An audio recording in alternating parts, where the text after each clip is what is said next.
Hey guys, welcome back to our house. Today I want to do an unboxing of this game I've been looking forward to getting called Five Tribes, the Djinn of Naqala, Days of Wonder.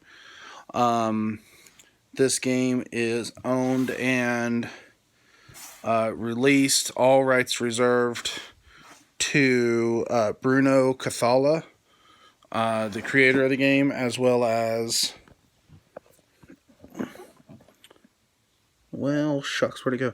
daysofwonder.com and Days of Wonder Europe. This is a worker placement type game. I've heard that it's got the Mancala mechanic. I don't exactly know what that means, except the way it's been defined to me, and that is that you pick up all of the meeples from one area and you redistribute them to others sitting adjacently to the last one that you distribute from, or from where you started at. So let's say you start here in the corner with these four meeples. You can go 1, 2, 3, 4, or you can go 1, 2, 3, 4, or one. You start here, so you can't count that one. 1, 2, 3, 4, in kind of a zigzag pattern. You cannot double back on yourself, so it can't go 1, 2, 3, and so on. And the last meeple in your hand has to match a color where you're going to stop at. So if I wanted to go this way, the yellow one could be my last one, or the green one could be the last one. If I wanted to go this way, the green one could be the last one, or you could go in some other pattern. This is really just going to be an unboxing today. We will eventually get around to a playthrough. I just want to show how beautiful this looks, and hopefully this video will record and upload correctly, as well as in a timely fashion. So these are the meeples. You have 5 different colors. All of their names are there. You have palm trees, palaces. You have market cards. You have Djinn. You have the tile locations. This is your bid order track and your turn order track. So whoever goes first, whoever went first, they're going to put their player marker here. Then there's second player, then the third. And that is the same order that you get to bid in. So let's say first player only wants to bid 5, but second player really wants to go first this turn, so then they're going to bid 8. You start out with a certain number of gold at the beginning, and you are trying to earn points throughout the entire game, hoping to have the most points at the end. In a 2-player game, I can't see people getting any less than a couple hundred points. In a 4-player game, like on Tabletop by Geek and Sundry, Will Wheaton played this game with Satine Phoenix, Jenna Bush, and to the astronaut that played this game, I'm sorry I cannot remember your name off the top of my head. All 4 of those players all had over 100 points. So these here are the money pieces, and all of the backs look exactly the same. So as you can see, those look the same and those look the same, but I'm telling you right now, the ones on the bottom are not, 5. I was going to say they're not ones. They're not the same as the top. That's a way to keep your gold score hidden. This is very unique and attractive. The back of the turn order and the bid order have some unique artwork. And then on the front, again, unique artwork.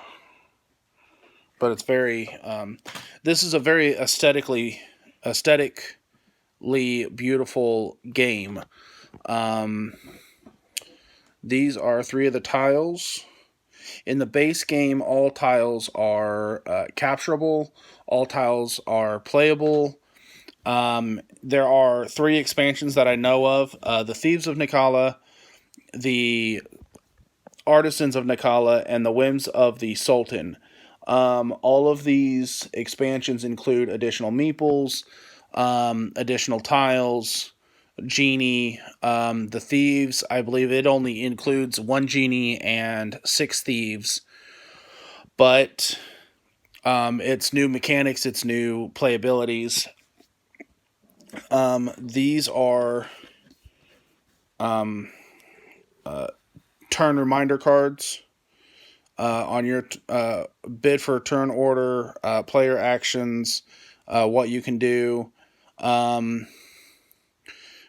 what each of the meeples are and what they do, what the palm trees do and are worth, palaces. Actually, these 3 and these 2 are in the bottom corners of the tiles. So this is telling you what happens at the end of your turn when you land on that tile and take meeples away from that tile.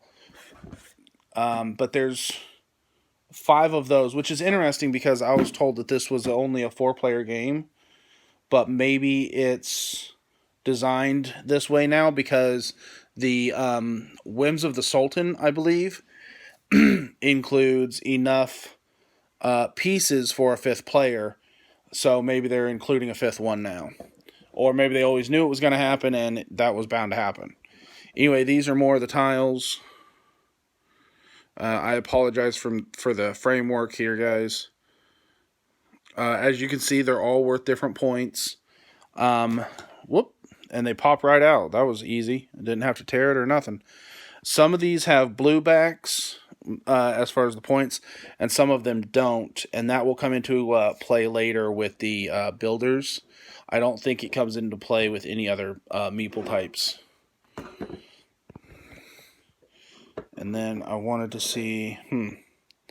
So it looks like they're exactly the same. Here, I'll show you what I mean. Looks like they're exactly the same front and back. So this here looks like kind of a Cave of Wonders, if you will. Genie, 6 points, blue. And then flip it over, and it's exactly the same. So I thought the backs were going to be like the backs of cards. How the backs were all going to be the same, the faces were all going to be different, and that's how you shuffled them. But we will find out soon enough. These are your scoring sheets. So you'll put your name at the top, and then you've got, how much gold did each person have, how many viziers did each person have, how many elders did each person have, how many djinn points did they have, palms, palaces, meeples. Oh, by the way, the camels, just like how these here are called meeples, these little person-shaped wooden blocks are called meeples. The internet apparently named these little guys meeples, which is kind of freaking adorable. But there's the palm trees and the palaces. Whoops. Palaces look kind of goldish to me. I could be wrong. I'm colorblind. The palm trees look just kind of like wooden. And then the camels are different colors for the different colored players. Anyway, so over here, and then you have your market cards that you're going to get points for at the end. So let me go ahead and set that aside. So I'm recording this on my phone today. I was going to go live, but apparently YouTube updated their live restrictions, so I apparently don't qualify for that anymore. But there are red, yellow, blue, white, and green meeples. These are elders, viziers, assassins, builders, and I want to say merchants. There we go. So here's the genie cards, or Djinn cards. Each one has a different picture, different name, and different points. And then this is the bag that all the meeples go in, which is, I don't know, it's a little thin. And let me show you what I mean. So you can see,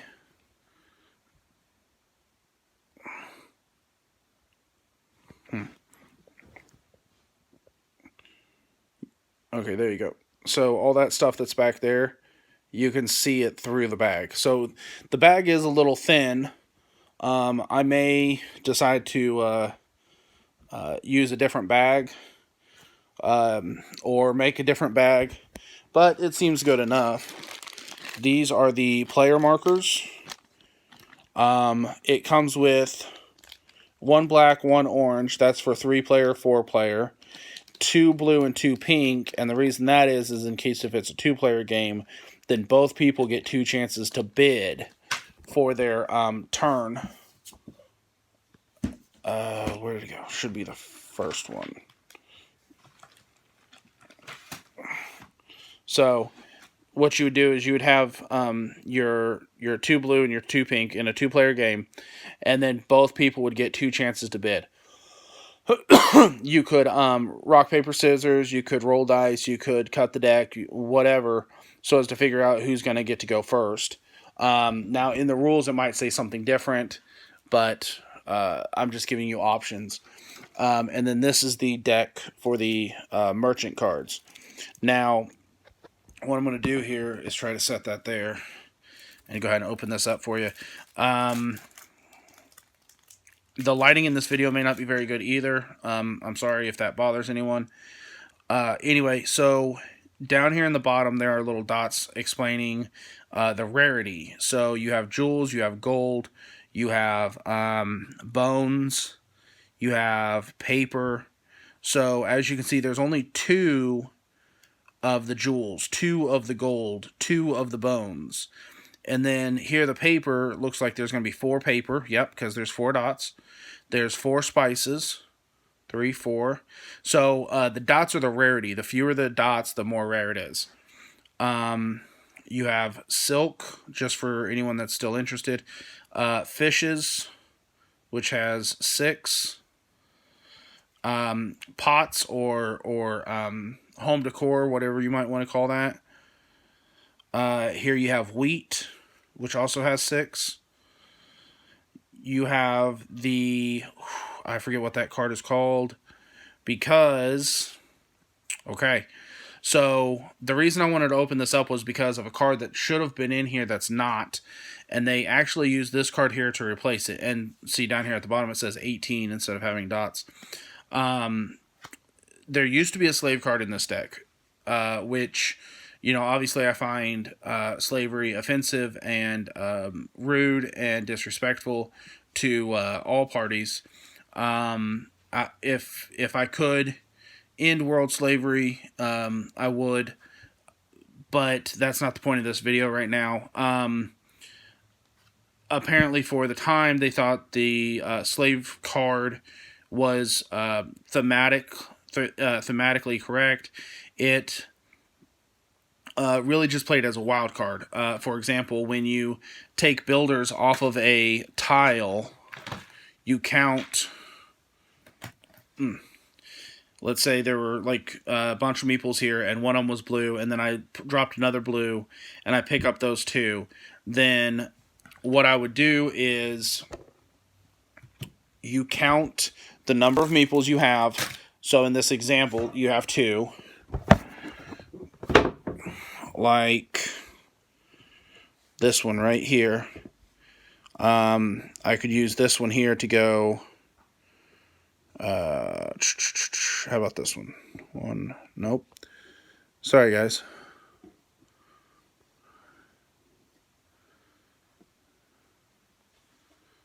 Why can't I find an example? Okay, so it doesn't matter. Anyway, here we go. I can move this one here, drop a white, drop a white, drop a blue, pick up the 2 blue, and then the blue backgrounds, you count the number of blue ones that surround the tile you ended on. So in this example, not blue, not blue, not blue, not blue, blue, blue. So I'd pick up 2. I have 2 blue tiles surrounding them. So that's 2 times 2, which is 4. If you happen to have one of these cards, then you use it as a wild card. You can use it as a builder and add a 1 times multiplier. So instead of 2 builders, it'd be 3 builders times 2 lands, because the lands don't change. I know that you can turn in the Fakir is what these cards are called. Fakir. And I will look that up when we go to play this game to see exactly what that means. But what I'm trying to do is find where the Fakir cards are, so I can explain to you exactly what they're supposed to do. But I know that they're supposed to act as wild cards. One or more Fakirs. So to get a genie off of one of these tiles, you have to have an elder and an elder, or an elder and a Fakir, which also has the new picture on there. It does not have the slave picture anymore. You can use a Fakir that way. You can use a Fakir as a builder. You can use a Fakir like when there are 9 cards spread out on the table. You purchase those, and then at the end of the round, at the end of your turn, you can say, okay, well, I'm going to turn this one in and get the top card off the deck, and then whatever it is, because you're trying to collect a set of these cards. So there's all those 9 resources. The first one is worth 1. The second one is worth 2. The third one is worth 3 or 4.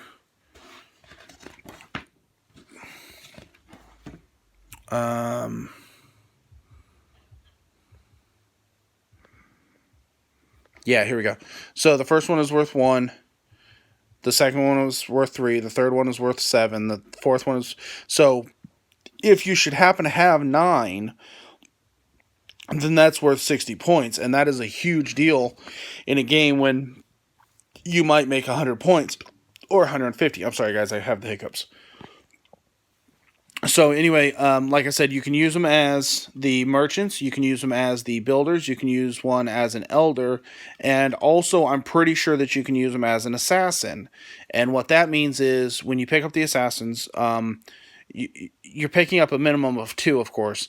So what you can do is assassinate. Let's say we have 2 red ones landing here.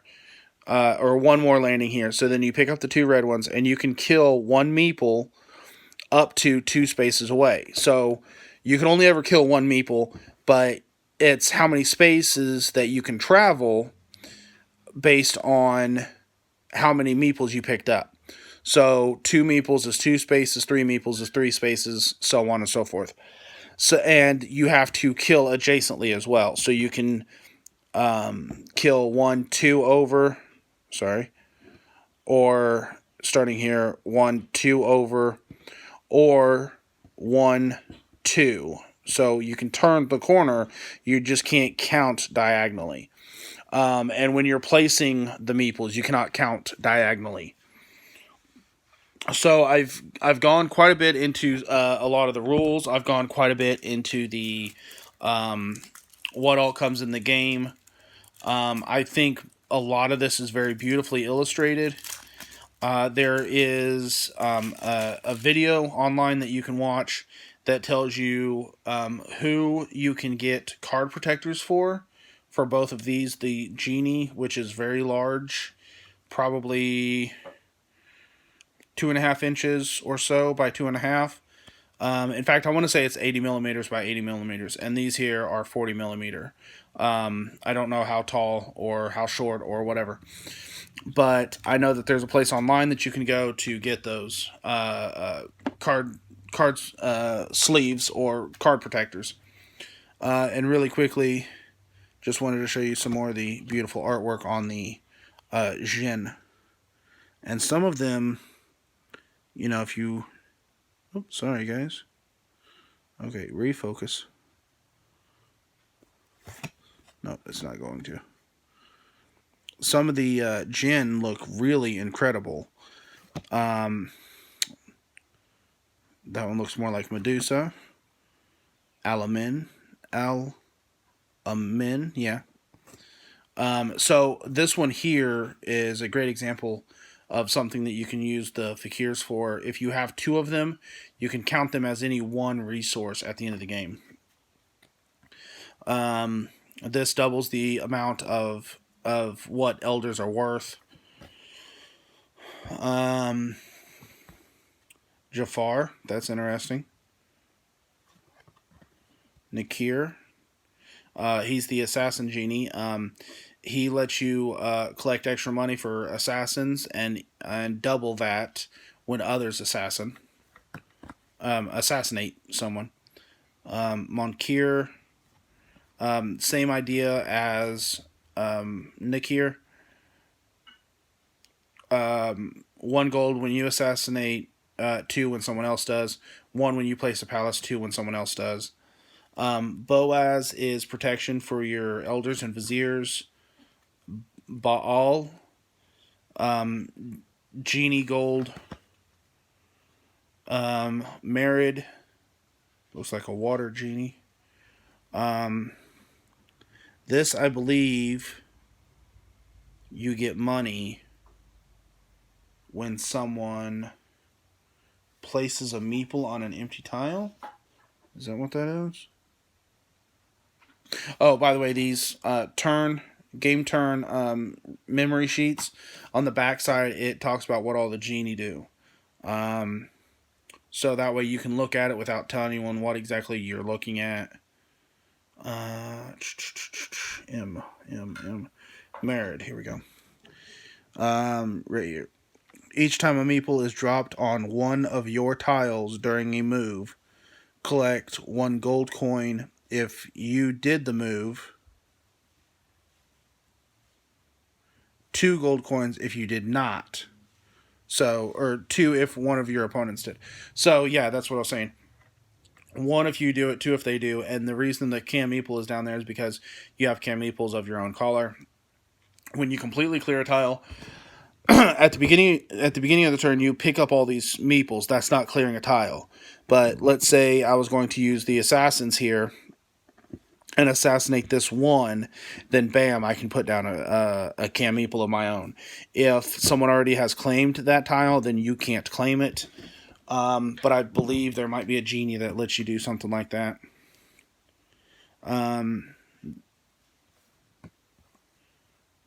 Kamarbi, Slowar. But there's a lot of genies in here. Ananok.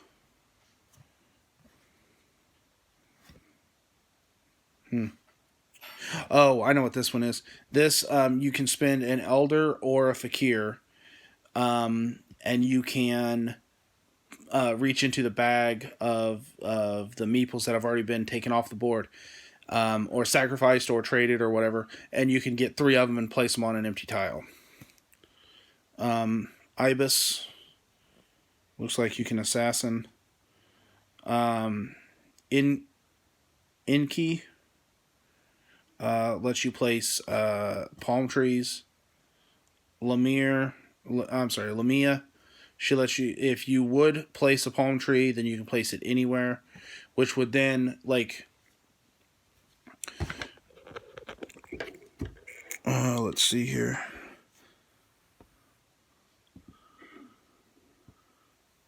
I don't think it's anywhere. I think it's anywhere within range. But there's only 1 camel on the board. So, here we go. Let's do this one. So, if I landed here, picked up any 2 of these, 2 whites, 2 reds, 2 greens, 2 yellows, I would place a palm tree here. But because I have this genie and the one before it, So these two here, they're trees and palaces. Since I'm supposed to place a palm tree there, I can instead place it here, especially if that's my camel. So it's just a way to get extra points at the end. Let me go ahead and set that back up. And we're back at the beginning with Urog and Sabitas. That is just, like I said, these are just some really beautifully illustrated cards. This is one of the biggest reasons why I like so many of these different games, because of the effort that's put into them, into the games, into the illustrations. Like I said, I do not own any rights or royalties to this game or anything else that you may have seen in this video. This is owned by Days of Wonder.